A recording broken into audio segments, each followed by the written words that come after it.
So welcome guys to this video of mine about crossing the Brooklyn Bridge in New York City. This video is quite old. It was shot in 2012 and it's just been lying around on my computer for a few years, and but I really love this video and what I did on this trip. And I've recently come back from Europe, and I was on a big kind of group tour, and I went with a friend, and compared to this one where I went to the US by myself, I think I prefer traveling alone. Seriously, it can be lonely at times, but at least you don't have to argue with anyone or do what other people want. You can do whatever you want, and that's what I love about traveling by myself. And I don't think I'll ever travel with friends ever again, because it just, for me anyway, it just ruins the friendship. I've done it twice now, and it's kind of damaged both friendships.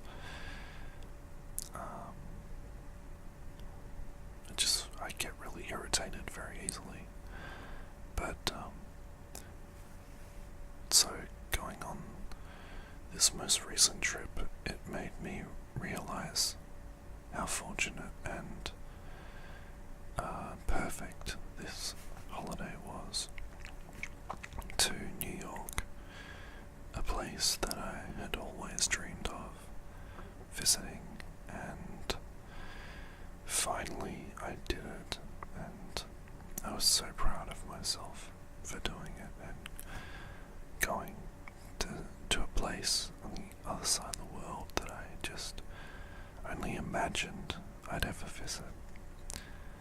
And it was really a massive boost in my confidence from doing it.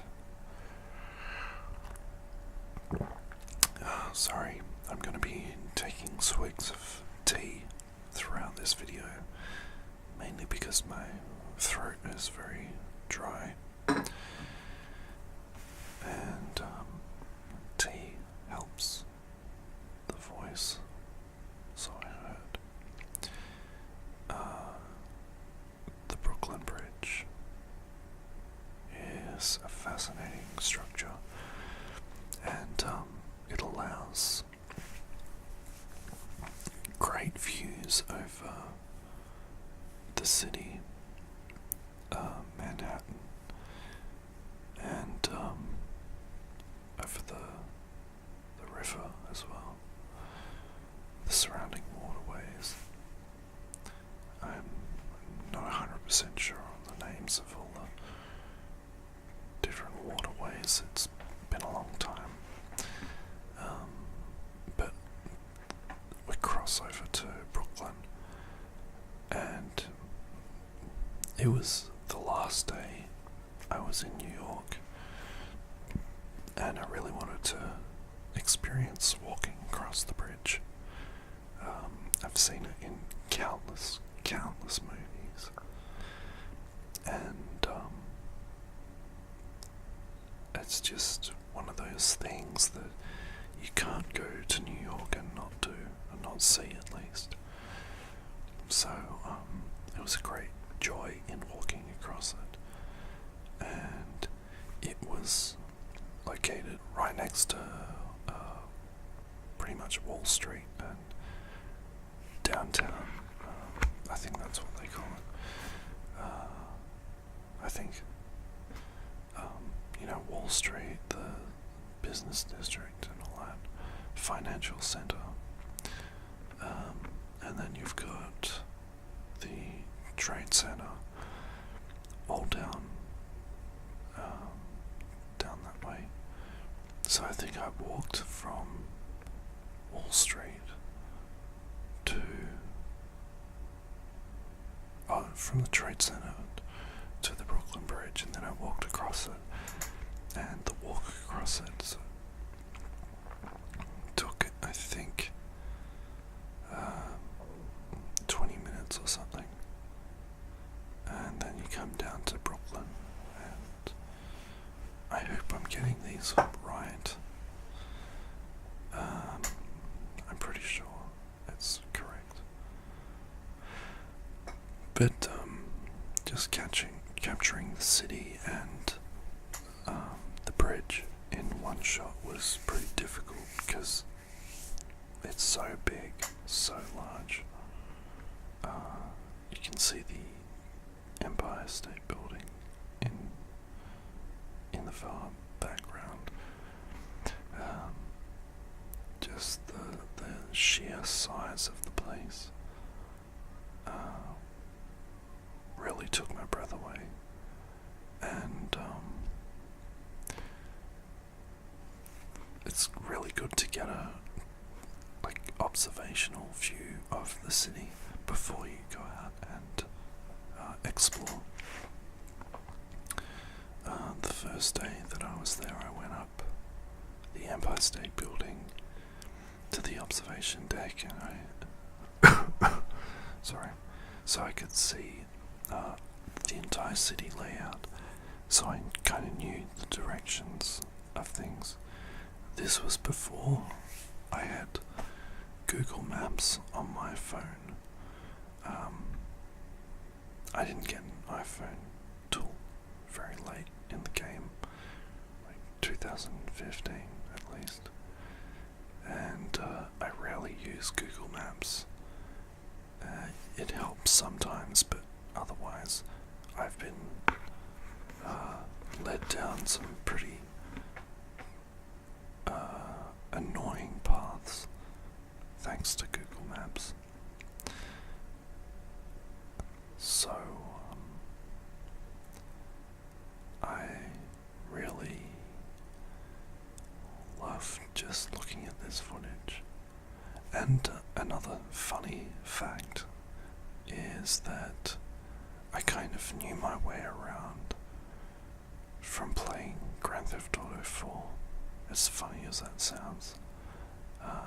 I knew where, like walking around the pier, it was exactly like Grand Theft Auto 4 in Liberty City, because it's based on New York.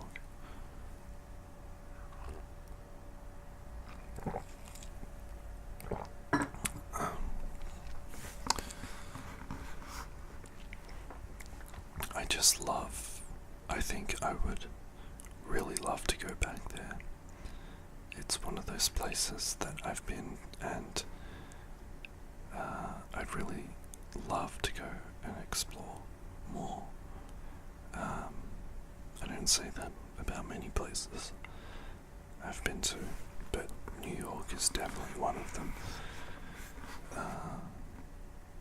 One, because I'd love to use my new camera on it. This camera is one of those mini TV cameras, so the quality isn't that great. And so, yeah, I'd love to shoot better quality. And just going up the buildings, like when I went there, the new One Trade Center, it wasn't finished yet, so I'd really love to go up there and to the observation deck if there is one. I'm pretty sure there would be. So yeah, I'd love to do that. And just walking around New York is incredible. Just getting lost, it isn't that fun, but just walking along Broadway, which I did. I went from Wall Street all the way up Broadway, walked all the way up to Times Square on this day that this video was taken. So I did so much walking that day, I was absolutely dead by the end of it. But I knew that the next day I'd have a lot of rest because I'd be catching a plane most of the day. But I pushed on, and I was determined to go up. I left it to the last minute of going up 30 Rockefeller Center. So I had to do that as well on this day at night, and my feet were absolutely fucking killing me. Seriously. But you know, if the drive is there, if you want to do something so badly, you'll push through the pain and you'll do it. And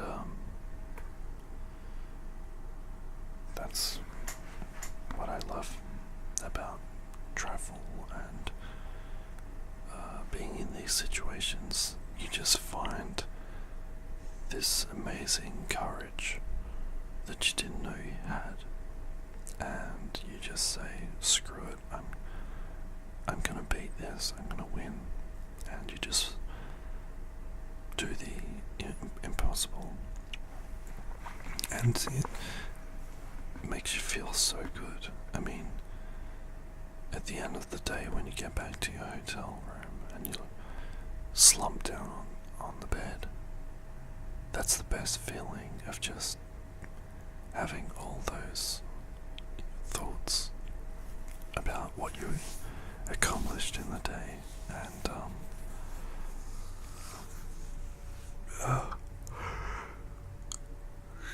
sorry, I'm getting really tired. Just all those thoughts about what you accomplished in the day really help you in feeling good about yourself. That's the Statue of Liberty over there, and I didn't get the chance to go up it. I'm not sure if you can. There was security in place when I went, so it was kind of hard to get up there. And I'd imagine that they wouldn't have much room up there for a lot of people at once.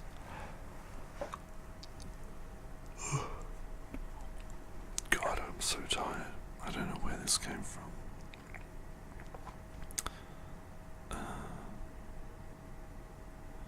You know, most of my interest in New York has come from I watch a lot of TV. I've watched so much TV throughout my life, and you know, shows that I absolutely adore, like Seinfeld, all the way through to Are Real Monsters. It all takes place in New York City, and it's just an incredible place where so much has happened. So many famous people that I admire have been through New York and done crazy things and monumental things, and it was one of the reasons why I wanted to experience that kind of lifestyle for a short amount of time, just to see what it was like. And I highly recommend going if you ever have the chance, or you're ever wondering where you should travel to. New York is seriously one of the best places I've ever been to, and I think it would be one of the next places that I would go back to again. The people were really, yeah, I'd say I was kind of put off at first, but after a few days you just get used to it. You get used to the pace of everything, because where I'm from, it's pretty laid back and slow and very quiet. Like, there's nothing basically compared to this. New York compared to Perth, it's like a million times more crazy. And just getting around and the infrastructure of this city, and oh my god, it was like, it absolutely blew my mind at how big this place is. And you know, visiting the place where the World Trade Center was a really surreal experience. Basically because I had wanted to visit the Trade Center before it was brought down by those terrorist attacks. Just being there, like, it was such a strange feeling. Like, I had wanted to go to this place for so many years, and then I finally did. And you know, I've watched the footage of what happened on 9/11 so much. Like, I remember this building, and I remember so much, like, the guy who had filmed and had gone into the buildings as they were being evacuated. I remember all the buildings around it, and I just could not imagine this happening. And it was very surreal for me, because I thought I would never ever be able to come here. Like, from where I live, it's a 27-hour flight, and it's the furthest I've ever flown. It was a hell of a flight, let me tell you. It's not like pretty easy, you know. You just have to pace yourself, I guess. But it was a cool flight, because the majority of it I got to have my own seats. Okay, so Times Square, awesome place to be at night. And I remember going there. The first night I got there at around 11 o'clock at night, and I was so tired. I hadn't slept in 2 days, but I thought, you know, I'm here, I've got to have a look at this place, I've got to get something to eat. So I just went out walking, and I was staying in Times Square, the Manhattan on Times Square, and I just went out, and it was a very surreal experience, seeing the place and seeing the Chrysler Building, and it was absolutely freezing for me, -2 degrees, which I never experienced. And I just feel for all the people who have to work out on the streets, and, well, you know, unfortunately there are people on the streets, and that just broke my heart, seeing people living around Times Square just on the streets. It's so sad, but I guess it's like everywhere, and I could get into this big spiel about homelessness, but I'm not. So this is at the top of the Rockefeller Center, and it was my final night in New York, and I was tired as hell, but I had to see what it was like up there, and it was incredible at night. Let me tell you, awesome, absolutely awesome views. The camera doesn't capture it because it's pretty old, but seeing it from, I'd love to see it at sunset. That would be absolutely awesome. Maybe one day. Okay, so thank you for watching my